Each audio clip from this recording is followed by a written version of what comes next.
This video is going to be for the orientation class for the respiratory care program. My name is William Hill. Will's usually what I go by. I'm here just to give you a quick idea of what it's like to get an order from a physician, do a quick respiratory assessment, and all the proper procedures when dealing with a patient. So just stand by. Okay, first thing you want to do is the doctor's going to give you an order. Everything anymore, there is no such thing as charts.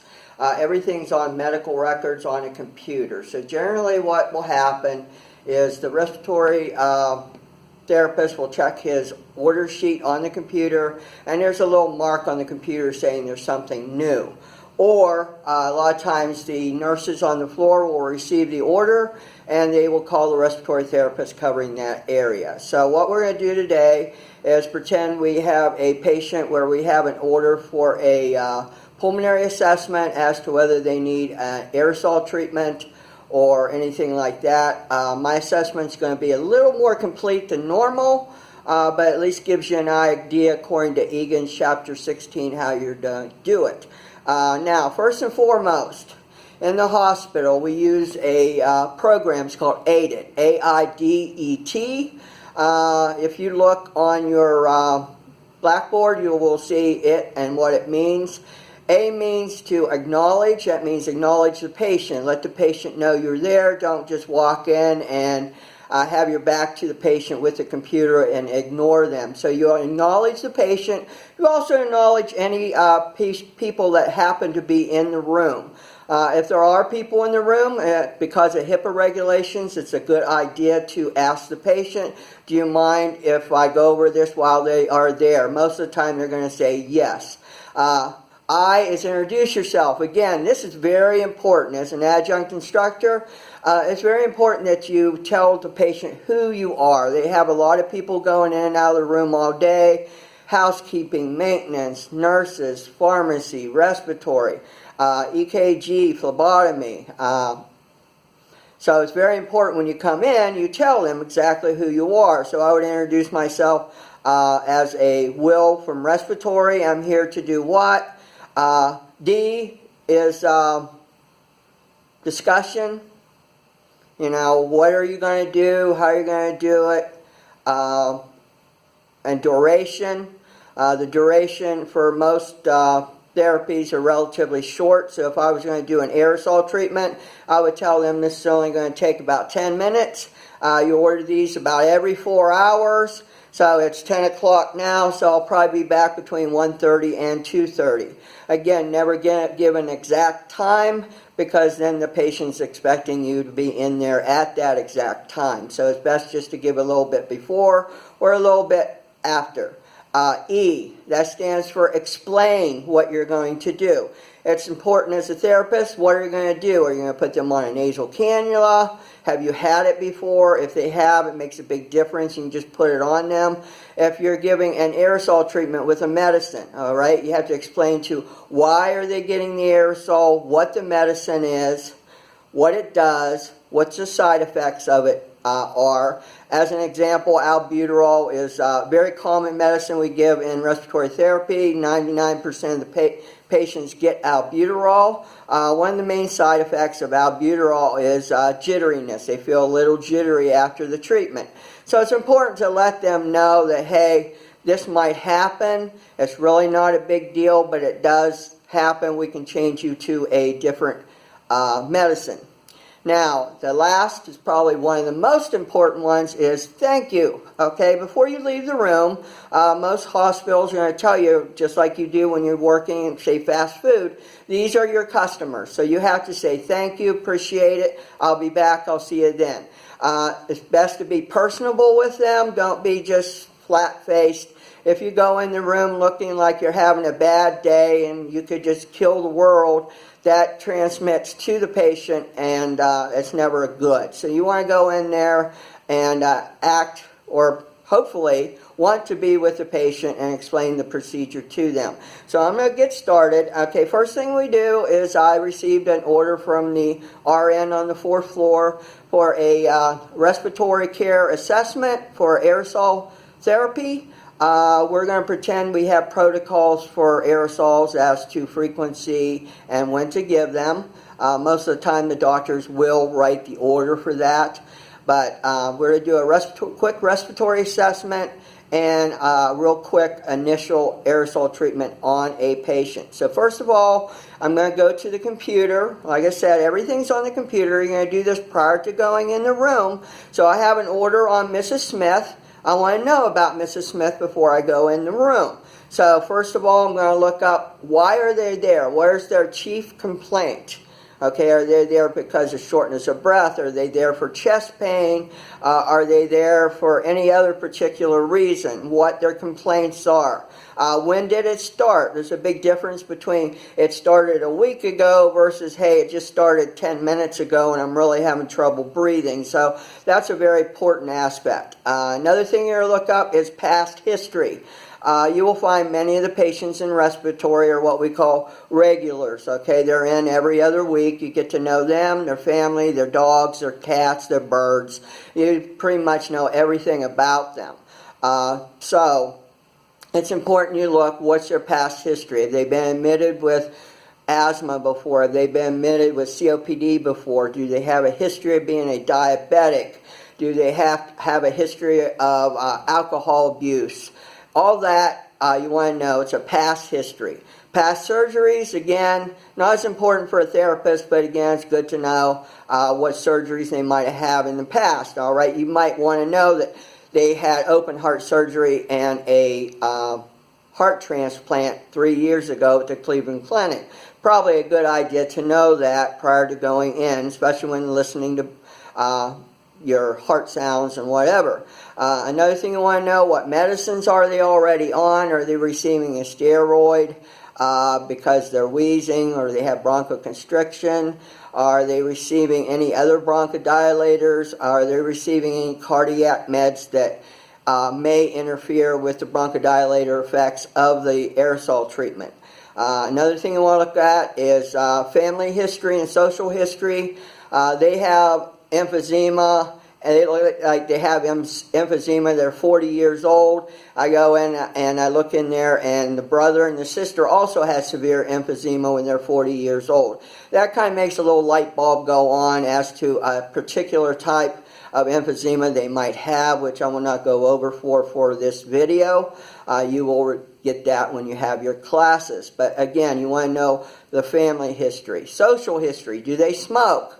If they smoke, how much do they smoke? So if they say, I smoke a half a pack cigarettes for the last 40 years, then we take a half times 40, and it would be considered a 20-pack year history of smoking. Again, most of the respiratory diseases, especially COPD, is very much linked to smoking, so it's important to know how much and how long. Other thing, do they drink? All right, how much do they drink? Very, very important to know that. Some will tell you, some won't. Also, any kind of illicit drugs. Again, this is a medical record, so anything they say, you cannot go to the police or anything like that and tell them.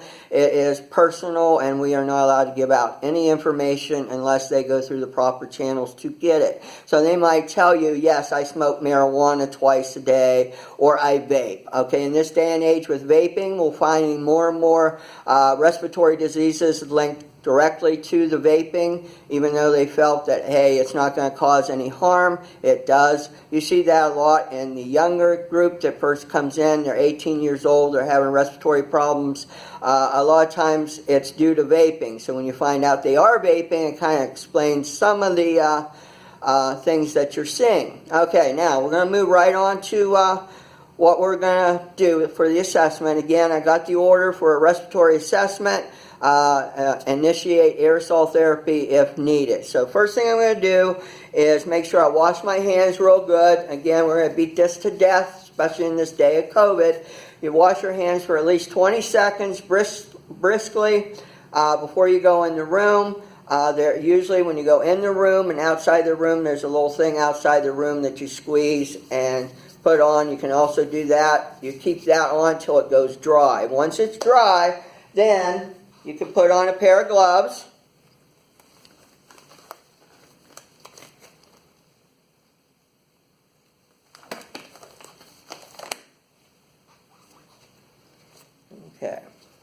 You need the gloves. You're going to need your medicines, aerosol treatment in case you decide that they do need one. You're going to need your stethoscope. Another thing good to have is a pulse oximeter, and your eyes and your ears. That's probably the most important part to do in a respiratory assessment. So now I've checked the order, I've checked all their histories, I've checked their meds, everything I need to check prior to going in the room. I've washed my hands, I have my gloves on. So now what I'm going to do is go in and introduce myself and do a quick respiratory assessment. So, first thing you do before you walk in the room is boom, boom, boom. Make sure you knock on the door. Again, you don't want to walk in on somebody when they're on the bedside commode or anything like that, because it's very embarrassing not only to the patient, but also to you. So it's important, knock, knock, knock. Mrs. Smith, yes, can I come in? And they'll tell you whether you can come in or not. So I knocked on the door. Mrs. Smith said it was okay to come in. So I'm going to come in to see Mrs. Smith. First thing you want to do when you talk to them, of course, is introduce yourself, okay? Mrs. Smith, I'm Will from Respiratory. Doctor ordered a quick respiratory assessment on you to see if you might need some kind of a breathing treatment to help open you up. Are you Mrs. Smith? Yes. And you check their armband. And you need 2 patient identifiers. So you want to make sure you're talking to Mrs. Smith and not Mr. Jones, all right? So they're going to tell you who they are, what their birth date is, and also check their name band. Every patient has one with a barcode. So you've assessed that. You know it's Mrs. Smith. And you explain what you're there for already. I'm here to do a quick assessment on you. Before we get started, have you ever had breathing treatments before? They're going to tell you yes or no. If they tell you yes, it's a big plus because you don't have to do quite as much. But they're going to say, no, I've never had a breathing treatment before. So first thing I want to do is their vital signs, all right? No matter what, in this class and future classes, first thing you say you want to do is vital signs, which consist of what is their pulse, what's the rate, what is their respirations, what is the rate, how do the respirations look, what's their temperature, what's their blood pressure, and even though it doesn't say in the book, it's also a good idea to do a saturation level on that first assessment. Okay, so I'll get a pulse ox, put it on their finger, turn it on while I'm talking. I'm getting a pulse from that, and also their saturation. Okay, first thing I want to do is look at them, inspection. What do I see? All right, I can walk in, if the patient's having trouble breathing, then I would probably be a lot quicker into giving the breathing treatment. If I walk in and they don't look like they're having much problems breathing, then I have more time to do my assessment. So again, you determine that as soon as you go in. When you look at a patient, what you're going to see a lot of times, if they are having trouble breathing, you're going to look at their eyes. Okay, they're very, very anxious, look like they can't breathe. All right. How are they breathing? Are they sitting up in a tripod position? Are they pursed lip breathing? Are they using what's called accessory muscle use, where they're taking deep breaths to try to get that air in? Okay. I can look at their neck. You have a vein here called a jugular vein. Okay. Sometimes that gets distended with right heart failure, so that's something you want to look at. I would look at the chest. Is there equal chest rise? All right. Again, I would see that by that. If I'm not sure, I could put my fingers on, say take a deep breath, and see if both hands move out in an equal distance. Another thing I want to look at is their trachea. So I would have them lift up their chin. I want to make sure the trachea is midline, because if the trachea shifts to the right or to the left, it's also indicative of certain respiratory diseases. Again, I won't go over during the video because you'll see that later in the class. All right. So check that. I checked their chest. I've got their vital signs. Another good idea to do, especially if you see what's called JVD, I would check their ankles. Are they having some ankle swelling? Anything like that? And then I would go to the more of the physical assessment. All right. Another thing I will look at, inspection-wise, I should see right away. What color are they? Do they look pink? Do they look yellow? which is liver disease? Do they look cyanotic, which is blue tinge around the lips? That's not good. That usually means they're not getting enough oxygen. And if I see that, I right away am going to put pulse ox on and get them started on oxygen. I'm going to do the rest of the assessment once I get their oxygen level up. So I've checked that out. Now I'm going to do my quick assessment. Again, I have the pulse on the pulse ox, but you still want to do a physical pulse on the patient using the radial pulse. You're going to use your index finger and your middle finger, feel the pulse, and you count. You can count for 60 seconds, especially if it's an irregular pulse. Get an idea of what their pulse is. Let's say it's 80. All right, another thing you can determine from a pulse, you can tell the patient to take a deep breath in and out, and what happens, the pulse gets very, very easy to feel, and then it gets very hard to feel. Then it gets very easy to feel and hard to feel. That's called pulsus. Tells you indicative that they might have any kind of cardiac failure or what have you. It's called pulsus alterans. Another, it alternates between good pulse and bad pulse. So we'll get that from the pulse. Of course, I've done the blood pressure. You know the normals for the blood pressure. And the vital signs. So if I look at the vital signs and their heart rate's 80 to 60 to 100, that's considered normal, so I'm good. I would look at their respiratory rate. Is it 12 to, say, 18? All right, that tells me it's good. I look how they're breathing. Are they breathing deep? Are they having apneic periods? All that has to do with your breathing also. And the numbers tell me what degree the respiratory distress is. Another thing is you want to ask the patient, why are you here? When did this shortness of breath start? Do you have any chest pain with that shortness of breath? All right, all that tells you what might be going on with the patient. If they take a deep breath in and they say, I'm having right-sided chest pain, okay, that's generally due to the lungs because it's in one spot. If they're saying they're having substernal chest pain, both, it's radiating down the arm, that generally causes angina. That might be indicative of them having a heart attack. So again, their chest pain tells you a lot about the patient. Again, ask the patient how your breathing is. Leave the questions open-ended. Don't go in and say, you look like you're not breathing very well, like your breathing's not very good. They're going to try to give you basically the same answer back. No, I'm not breathing very well. So you leave it open-ended. Let them tell you. Are you having chest pain? Where is it? That kind of thing. Leave it open-ended so they can tell you, give you more idea. You can use the Borg scale and say breathlessness-wise on 0, meaning you're not short of breath at all. 10 meaning I can't get my breath, I can't breathe at all, and in between's a little more. Okay, so 0 to 10 is called the Borg scale. So we can do that. Now I'm going to start my physical stuff. I'm going to listen to the lungs. Again, if the patient's able to sit up, it's nice. So you have the patient sit up. You always, with your stethoscope, which I'm going to get on here, with your stethoscope, always check it first, make sure it's working correctly. Have them sit up, give them a hand. Okay, as they sit forward, I'm going to try to warm it up a little bit, but I'm going to warn them ahead of time. It might be a little cold. Do not listen over their clothes, as you'll hear crinkles, and it also dampens the sound, so you want to listen directly over the skin.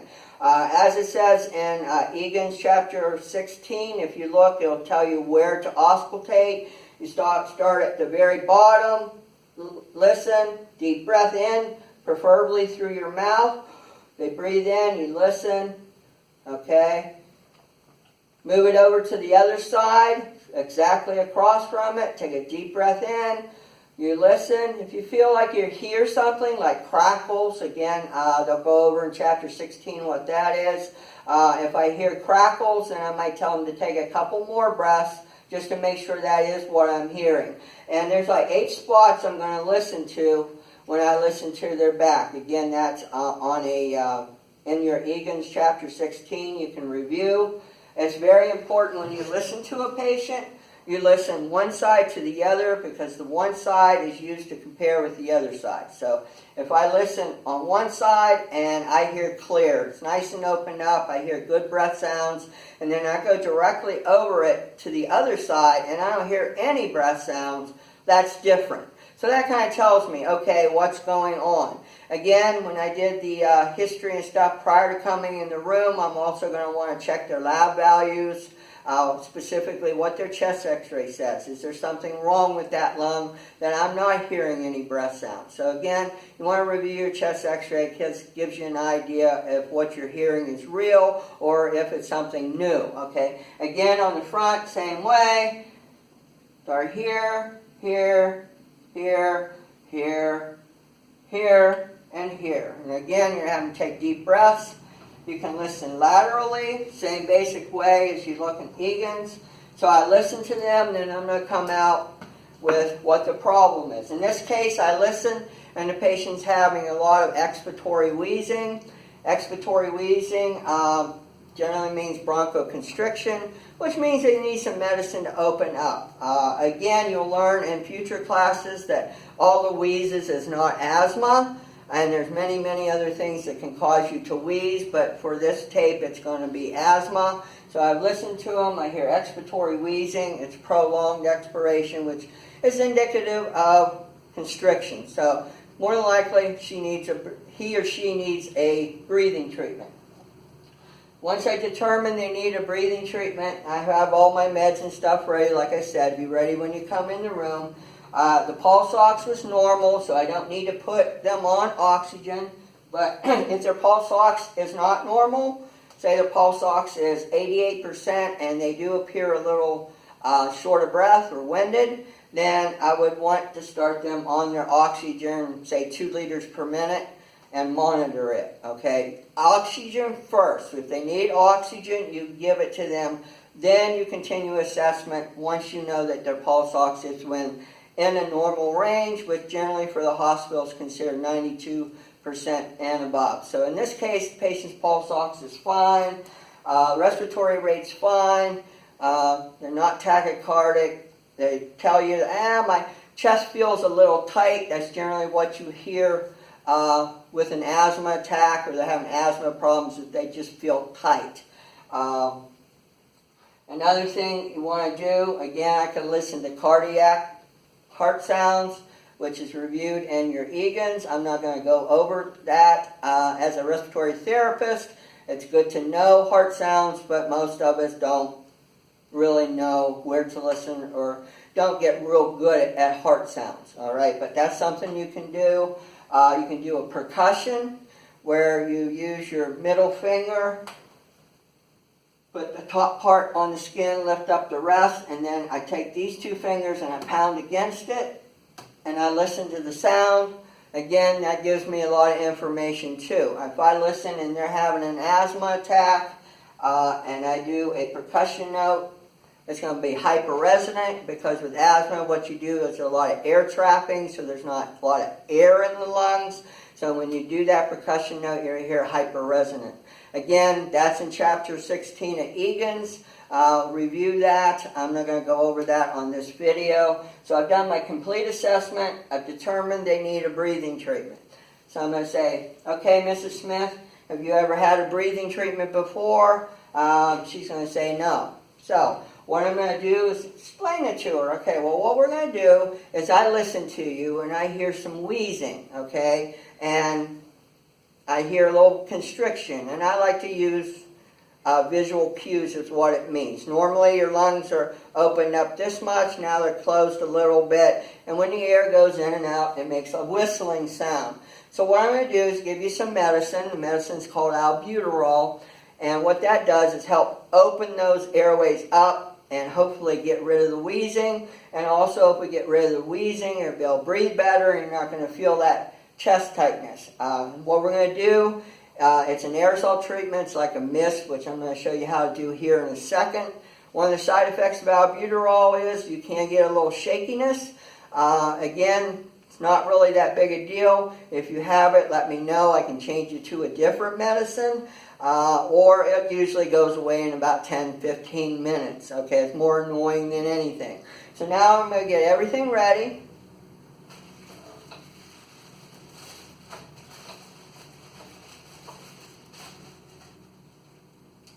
I got the air nebulizer.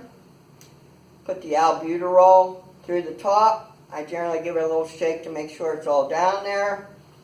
I'm going to hook it up to the oxygen or the air. Either one's fine. And generally you run it about 6 to 8 liters per minute. So before you start, again, educate the patient. They've never had it before. So you want them to know exactly how to do it. So what you're going to do is say, when I turn this on, you're going to see like a mist, a smoke coming out. It's a cool mist. It's not hot. Again, when you say smoke or anything like that, they're going to think it's hot. It's a cool mist. It's important they know that. Tell them, put their lips on there nice and tight. I want you to breathe in and out through your mouth. And what you should do is see the medicine disappear. So when I'm watching them do the treatment, I'm making sure this medicine's disappearing when they breathe in. A lot of patients, they breathe through their nose. So when they breathe in, none of that medicine disappears, which means all the air is coming in through their nose. So then I would have to educate them more and say, okay, I want you to suck in like a straw. I can pull this up, especially with kids. This works real well. I want you to make that mist disappear.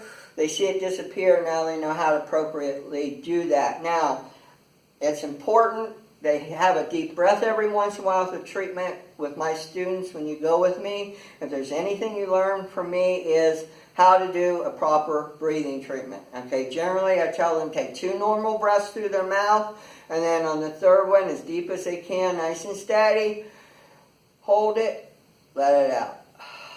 Okay. Again, I use a lot of visual cues. Okay. Patient, you say it, the patient sees it, they generally understand it a little bit better. That deep breath is important. Number one, it helps pop open anything that might have collapsed, causing atelectasis. It gets the medicine deeper, and that pause allows the medicine a little bit of time to kind of drop out into your lungs a little bit better. So it's important they know how to do it appropriately. Now I'm going to tell them too, okay, the treatment generally is only going to take about 5 to 10 minutes, and we're going to let you get started. Again, I'm taking their pulse and their respirations prior to doing the treatment. They start taking the treatment midway through the treatment. If they're on their pulse ox, I can check the pulse this way as long as it's accurate. So if I take a radial pulse and it's 80, and I look on the pulse ox, it's 80. Now I know I can use this to monitor their heart rate level, especially on the first treatment, because I don't know how they're going to react to it. So again, I'm going to get them started. I'm going to watch their heart rate. It stays 80, 84, 80, 78. That's good. If their heart rate goes up by more than 20, which is generally policy at any hospital you go to, so if I started at 80 and 2 minutes into the treatment, it's now 100 or above, greater than 20 increase, generally that means they're having a little bit of a reaction to it. Again, what's called tachycardic, where the heart rate's greater than 100. I would stop the therapy at that time. I would ask the patient how they're feeling, and I would monitor them, make sure that the heart rate comes down. After I'm done, then I would notify the physician, hey, we're having this problem with the albuterol. Can we change it to another medicine that we use? All right? And generally, they'll give you the order for it. So the next time you come in, you would say, you know, you had a little reaction to it last time. How you feeling? I'm feeling good. Okay, we changed your medicine, so you shouldn't have that reaction with this medicine. But again, I'm going to monitor while you do the treatment. So they've taken the treatment. They're all done. Take it out of their mouth. Hold up. You have them on it, say oxygen, nasal cannula. Make sure it's hooked back up, and make sure it's at whatever liter flow you needed to get that saturation 92% above. So let's say 3 liters. So, okay, we're all finished. Most hospitals have a bag for you to put the patient setup in, because they're the only ones that are going to use it. And generally, as a rule, we just hang that on the flow meter, And if you can see from here, I would put their name, Mrs. Smith, the room, and also the date that it started. Some places will change those every 2 days, some every 3. Again, it's a policy thing and depends on where you go for clinics, what you see. So once I'm done, anytime I do anything to a respiratory patient, I take their vitals before, check, monitor during their heart rate, and after I'm going to take their vitals. So, very important. I do their inspection and their vitals afterwards because I want to know if they got better. If I started out and their heart rate was 110, say they're breathing 24 per minute, I listen to them, I hear tight wheezing, they're complaining of being tight, I give them the breathing treatment. Afterwards, now my heart rate's 80, the respirations are down to 16. When I listen to them, again, the exact same way as I listened to them prior to the treatment, I'm going to assess that. And now I hear clear breath sounds. So when I do my charting afterwards, once I'm done, I'm going to chart all that. What was their heart rate before, during, after, what's their breath sounds before, breath sounds after. No matter what you do, you want a before and an after. It doesn't matter. If it's a nasal cannula and their pulse ox was 89, I put it on 3 liters per minute, they're having trouble breathing. After I put it on, their saturation is now 94%. I want to know, did that help? Did their heart rate go down? Do they look less shortness of breath? Do they tell you? Again, allow the patient to tell you how they're feeling. So if they say they're breathing better, I've done my job, I can document that. So you always want to know the before and